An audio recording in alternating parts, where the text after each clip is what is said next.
All right, well, better late than never. UFC Fight Night, Texeira versus Lewis. Going to be going through every fight on the card, bottom to top, starting with the first fight Fatima Klein versus Melissa Martinez. I'm going to go with Fatima Klein. That's pretty easy. She's got some decent wins in the UFC. I know she did lose to Jasmine Jasuda Vicious, which that's a top 10 and borderline top 5 fighter in the flyweight division. This is a weight down. Melissa Martinez she's okay, but hasn't looked the greatest in her UFC run. So I mean, this one's pretty easy, pretty simple. Fatima Klein by decision on that one. Moving up, Mitch Ramirez versus Mike Davis. This is pretty self-explanatory as well. Mike Davis had a pretty competitive fight with Fares Ziam. Now he clearly lost all rounds, but it was at least a lot more competitive than some of these other fights we've seen Fares Ziam have. Mike Davis, athletic, strong guy, good wrestling, pretty good cardio, and I mean I think that was on short notice with Ziam as well. So I expect him to get this done fairly easy. Let's go with TKO round 2 in this one. Mitch Ramirez isn't bad, but I definitely think Mike Davis is just a level above him. So I think this is going to be one-way traffic here. So Mike Davis, second round KO. All right, Kennedy Nzechukwu versus Walter Walker. I know Walter Walker's looked pretty good in his last couple fights, right? He's coming off back-to-back heel hook submissions. One was over not Johnny Walker. Johnny Walker's his brother. One was over Junior Taffa, right? Which was a little bit controversial. Like Junior Taffa was like complaining to the ref afterwards. Whatever. But pretty good submission guy. But like he's one of those heavyweight blobs. And they don't typically do that well in that division inside like a top 10 setting, right? Now Kennedy Nzechukwu is looked decent at light heavyweight. He's looked pretty damn good at heavyweight. I think he's going to have the speed advantage. I think that grappling advantage that's typically there for Walter Walker isn't going to be there this time. Kennedy Nzechukwu, if you remember, he was stuffing most of Paul Craig's takedown attempts. Paul Craig is a much better grappler than Walter Walker, right? So I think, he's going to stuff all of Walter Walker's takedown. I don't think Walter Walker is going to get one takedown in this fight. I'm probably going to go with, I'm going to say first round TKO for Kennedy Nzechukwu. I think he's going to stuff those takedowns. He's going to hurt him. He's going to land big shots. He's got a speed advantage, athleticism advantage, and his grappling defense is solid. So Kennedy Nzechukwu, first round TKO. All right, moving up, Lauren Murphy, Eduarda Mora. It's hard to pick Lauren Murphy. I mean, I don't even know how old she is, but I remember her fighting, dominating an old washed Misha Tate 3 years ago. I know she hasn't fought in 2 to 3 years. She's coming over a young prospect in Eduarda Mora, who I believe beat Veronica Hardy, and Veronica Hardy's pretty technical, pretty good prospect as well. She's athletic, strong. She does have a level of intelligence in the way she fights. She's able to bank rounds. And Lauren Murphy, it's just I can't trust her coming off a 2-year layoff. I just don't really think there's anything Lauren Murphy can do well against Eduarda Mora. So we'll go Eduarda Mora by decision in that one over Lauren Murphy. Jake Matthews, Chidi Njokuani. Tricky one to pick. Both guys are decent. I just think Chidi Njokuani is a little bit more intelligent, has a little bit more IQ. And there, I definitely think he can use that reach advantage. I mean, 7-inch reach advantage here for him. I think he's enough of a vet.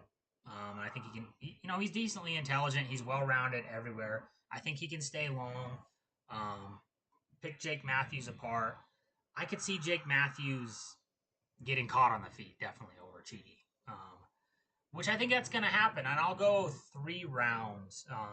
TKO Chidi Njokuani. I think Jake Matthews gets caught rushing in on the feet. Chidi clips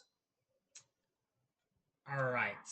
Feature prelim, Chris Curtis versus Max Griffin. Again, there's just a lot of like one-way traffic matchups on this card. One-way style traffic matchups. Chris Curtis is a level above Max Griffin, let's be honest. He's had much higher competition. He's got much better striking. Max Griffin just, I don't know. Nothing really impresses me with the way he fights. He's okay. But I mean, at Chris Curtis, at one point, this guy was in the top 10.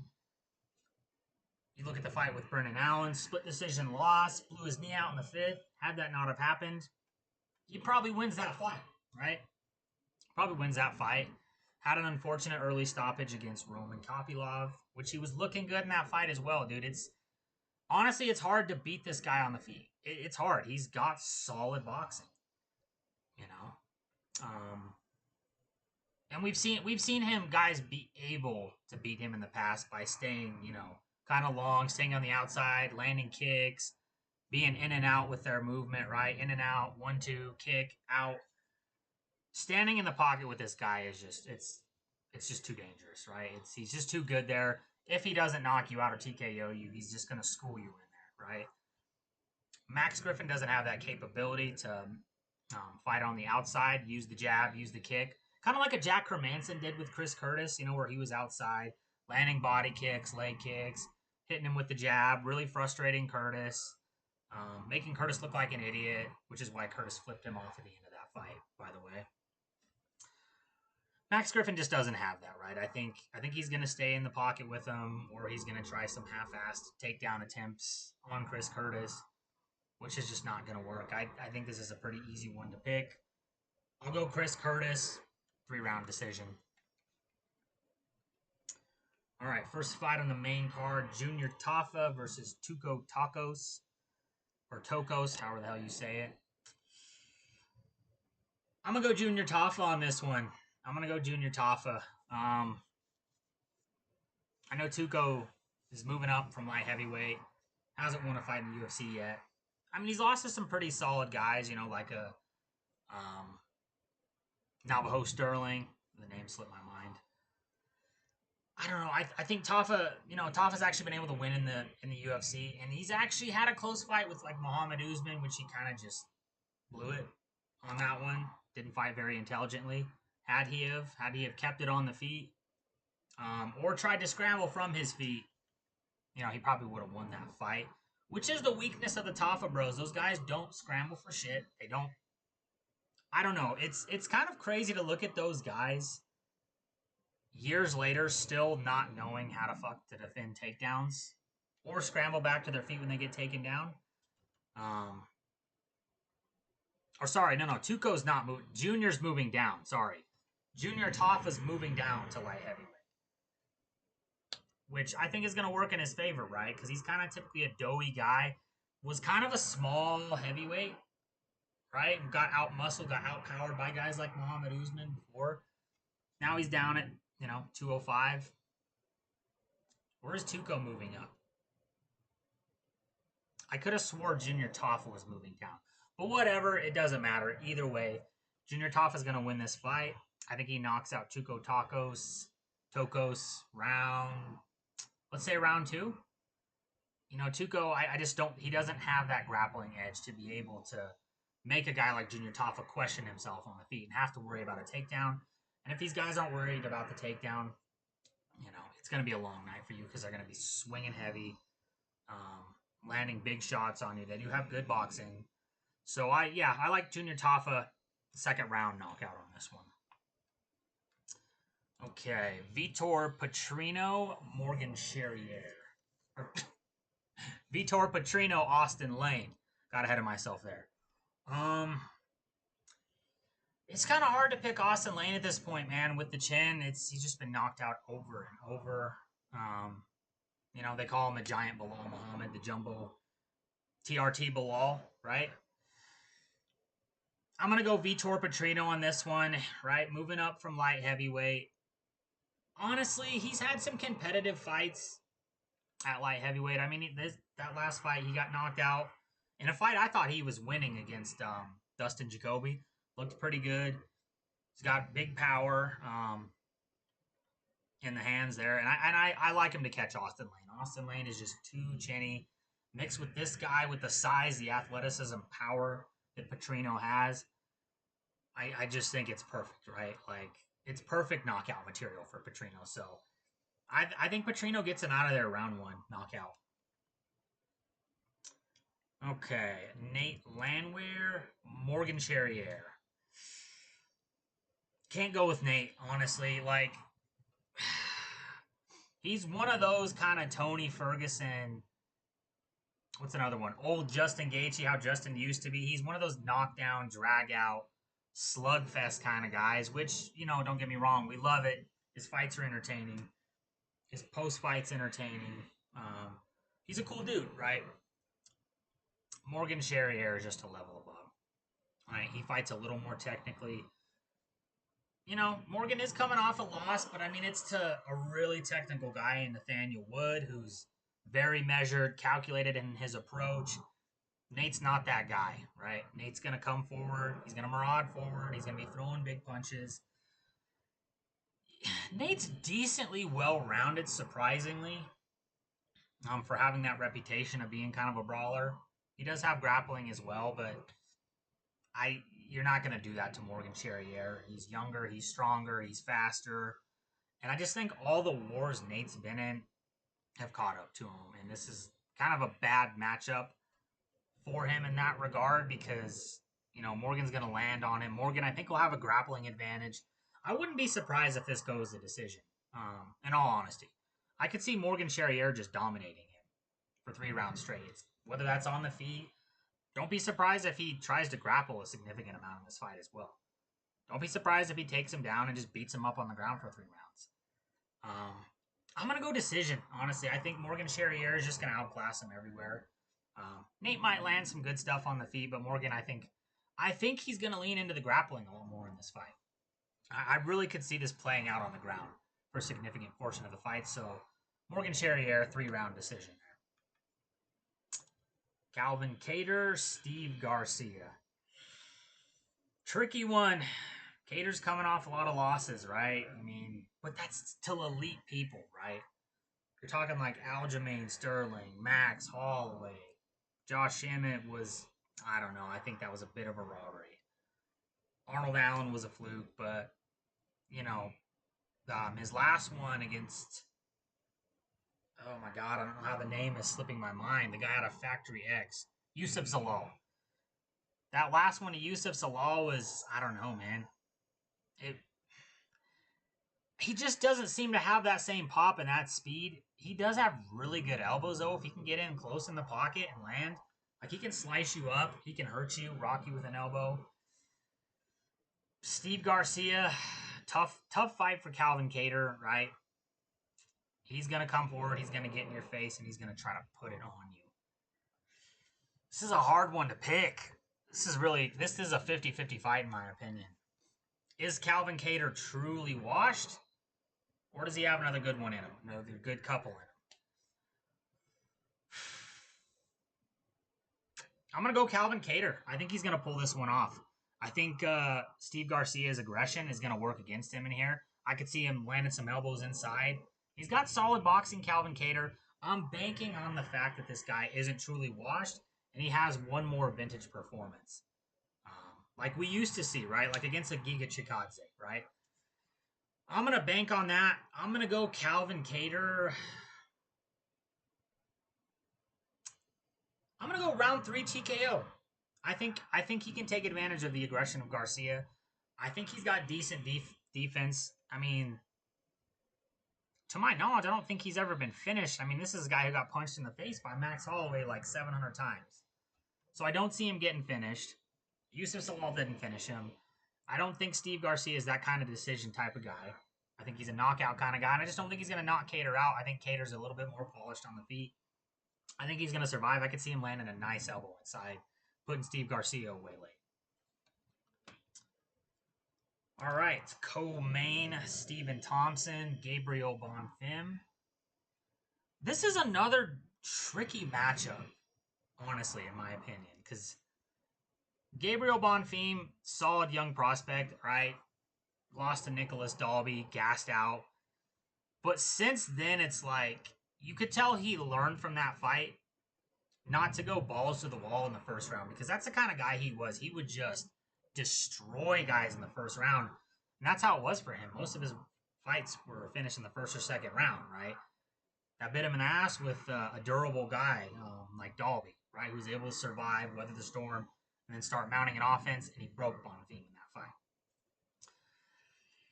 Since then, he's looked really good, man. He's technical. He's good on the feet. He's good in the grappling department. Well-rounded. You know, typical well-rounded kind of like futuristic type of mixed martial artist, right? Good everywhere. Not great anywhere, but good everywhere. Thompson, obviously, it's just such a tricky one because it's so deceiving with Stephen Thompson. On one hand, I could see the grappling being a big factor for Bonfim in this fight and him just taking Stephen Thompson down and kind of grinding out a decision over him. Very, very, very, very possible, right? Then again, it's like, if he's on the feet with Thompson, I could see Thompson picking him apart for a 3-round decision. I don't think this fight's going to be finished, right? I don't think I don't think he's going to land like a Joaquin Buckley punch that's going to put Stephen Thompson out. Which is a fight he was winning over Buckley, by the way. Up until that point, if you go back and watch that, he was beating Buckley. Buckley was basically had to be a wrestler in that fight because he was getting outstruck by Stephen Thompson. So, this is a tricky one.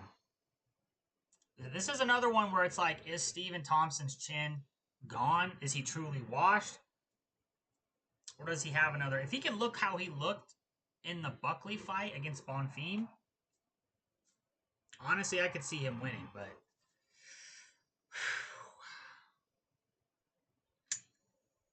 I'm going to go Bonfim just off size. I mean, they're typically, I think he's a little bit bigger, right? I know Stephen Thompson's 6 foot, but he's, come on, man. I mean, that's not a very built guy. Gabriel Bonfim's a lot bigger.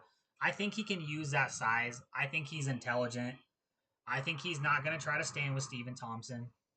Obviously, he will for a little bit, but I think the goal for this guy is going to be to close the distance, pin him against the cage, look for takedowns, look for trips, look to use that size, weigh on him, get a hold of him, and drag him to the ground. Keep him there. I think once he gets him there, I think he'll be able to keep him there, control him, and like I said, grind out a 3-round decision. So we'll go Gabriel Bonfim, 3-round decision over Stephen Thompson. All right, main event, Derek Lewis, Taliesin Texeira. How crazy that this guy gets one win and then they put him against Derek Lewis. I know Derek Lewis isn't ranked as high anymore. I think he's not even top 10 anymore, right? Usually it says the rankings. I think he's like 11th, 12th. I mean, he might be top 10 still. I don't know. But, I mean, this is a tough one. I mean, one fight for Texeira. One fight. And then you're fighting the knockout king who has the most knockouts in UFC history. I think, let me look at the odds here. See, minus 280 is crazy to be on this. And I think a big part of that is this 6'7" height that people are reading way too much into. Way too much into. Look, Derek Lewis still has that knockout power and that ability. We've seen that against guys like Nascimento, right? When it comes to the grappling, we've seen him survive for 5 rounds on the ground with Jailton Almeida in mount. And was able to scramble back to his feet multiple times. And didn't really look too tired in that fight, in all honesty. So, I mean, those odds make no sense. Like, what are you guys doing? Minus 280? Minus 280. Another thing that's interesting is you look at Derek Lewis when he's fought taller guys. Typically, he does really good landing a punch on the chin of a taller guy. I mean, dude, that chin is right up there. That chin is right above him. Right above him for that hook to come up. Boom. Like, if you think his height is going to save him from that hook, Look, go back and watch the Alexander Volkov fight. Okay? Watch that fight. That guy is, well, I think he's the same 6'7", 6'8". So I don't know if it's a height thing why people are picking Texeira there, but I don't think he gets it done here, right? I don't think that height is going to work to his advantage. I don't think he's going to be some master of range. I mean, Jesus, Volkov is levels above this guy and still got caught. Yes, he was winning the first couple rounds before Lewis caught him. And I think he's going to catch Texeira as well. I think, yeah, maybe Texeira comes out and provides kind of a difficult test for Lewis early. Maybe stays on the outside, pops him with the jab, pops him with some kicks, some low kicks. Maybe tries a few high kicks. I don't think anybody's going for a takedown here. I see Lewis probably catching him in round 3 or 4. In all honesty, I can see him catching him on the chin round 3 or 4. So that's what I'm going to go with. I don't think Texeira is ready for this kind of test. I think people are sleeping on Derek Lewis. I think they think he's washed. I don't think he's quite washed yet. He's not the Derek Lewis he used to be. The top 5 Derek Lewis who was just killing everybody. But he's far from finished. He's a veteran. He's been in there 5 rounds. Plenty of times. He's got the experience. Still has the knockout power. His cardio is decent. He's a pretty durable guy. I don't look at Texeira as being a one-punch kind of guy who, Lewis has gotten caught by in the past. Like a Tai Tuivasa. I don't see Texeira having that kind of power. Now, he can hurt you and put you away. Dude, it's heavyweight. Anything can happen, right? Don't think it's going to happen. I think Lewis catches him round 3 knockout. So that's the picks. Fight night. Lewis versus, I almost said Nascimento. God, get it together. Lewis versus Texeira. So until next time, we will see you guys later. Bye.